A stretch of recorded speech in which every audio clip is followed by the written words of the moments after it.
ముస్లిం మత పెద్దలు, అలాగే క్రైస్తవ మత పెద్దలు తమ తమ మతంలో ఉన్నటువంటి ప్రజల ద్వారా హిందువుల్లో ఉన్నటువంటి ఆడపిల్లలు కావచ్చు, హిందువుల్లో ఉన్నటువంటి అనారోగ్య బాధితులు, ఆర్థిక ఇబ్బందుల్లో ఉండేటటువంటి వాళ్ళను మత మార్పిడులకు గురి చేస్తుండడం, లవ్ జిహాదులు ఇలాంటి వాటికి పాల్పడుతూ ఉండడం, అట్లాగే వివిధ ప్రదేశాలలో హిందువులని అడ్డుకునేటటువంటి ప్రయత్నాలు చేస్తూ ఉంటే, అలాంటి వాటిని తిప్పికొడుతూ ప్రజలు సరైన అండలేనటువంటి సందర్భంలో భారతీయ జనతా పార్టీ లేదా ఆర్ఎస్ఎస్ అనుబంధ వ్యవస్థలు పోరాడుతూ వచ్చేటప్పటికి ఇప్పుడు వాళ్ళని సమర్థించే ప్రభుత్వం అధికారంలో ఉంది కాబట్టి హిందుత్వ భావజాలం కరెక్ట్గా ఉంది.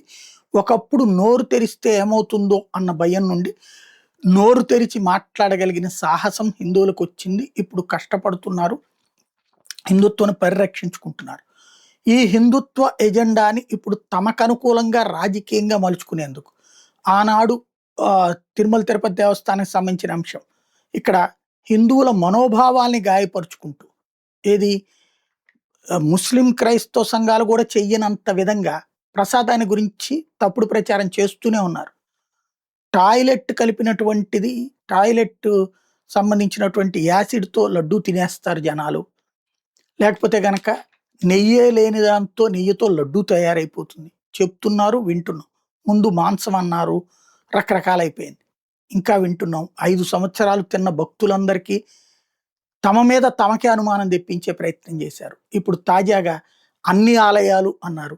ఇప్పుడు కొత్తగా మంత్రి గారు చెప్పుకొచ్చేది ఆనం రామనారాయణ రెడ్డి గారు చెప్పేది ఏంటంటే, దేవాలయాలకి భక్తుల రద్దీ ఇప్పుడు పెరిగిపోయింది, ఇంతకు ముందు తగ్గిపోయింది జగన్ టైంలో అన్నటువంటి. ఈ లెక్కలు ఎవరు చెప్తున్నారు?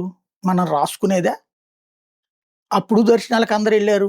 ఏ గుడికి జగన్ గవర్నమెంట్లో ఉన్నాడు కాబట్టి అని ఎలగొండ మానేశారు? ఎవరు మానేశారు?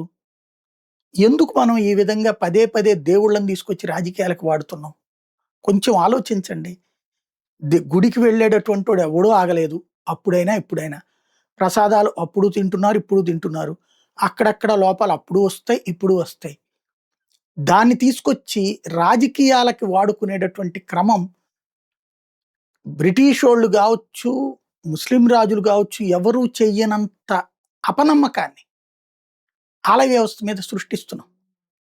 దేవుడు సర్వాంతర్యామి నిరంతరం చూస్తుంటాడని నమ్మే హిందూ సమాజానికి 5 సంవత్సరాలు మీరు 20 కోట్ల లడ్డూలు కల్తీ ఇస్తే తిన్నారు, మీరు అందరూ ఆరోగ్యంగానే ఉన్నారు. కల్తీ తింటే ఏమవుతారు?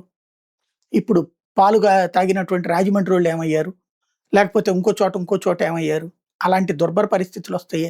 20 కోట్ల లడ్డూలు తిన్నారు జనాలు, మీరందరూ కూడా యాసిడ్ తాగారు, లేకపోతే ఇంకోటి తాగారని చెప్పుకొస్తున్నారు. ఇప్పుడు ఇది చెప్పుకొస్తున్నారు. ఇది కరెక్టేనా? ఎందుకు విశ్వాసాలు దెబ్బతీస్తున్నాం అంటే, లేదు ఇంత ముందోళ్ళు తప్పు చేశారు, జగన్ తప్పు చేశాడు, లేకపోతే వాళ్ళు తప్పు చేశారు కాబట్టి చేసుకొస్తున్నాం అన్నట్టు. తీసుకెళ్లి బొక్కలో దయ్యండి జగన్. ఎందుకు చేత కావట్లేదు? ఎందుకు ఇక్కడ ఆలయాలకు సంబంధించి ఈ అపవిత్రతని క్రియేట్ చేసే ప్రయత్నం చేస్తున్నారు? ఆత్మవిమర్శ చేసుకోవాల్సిన సందర్భం.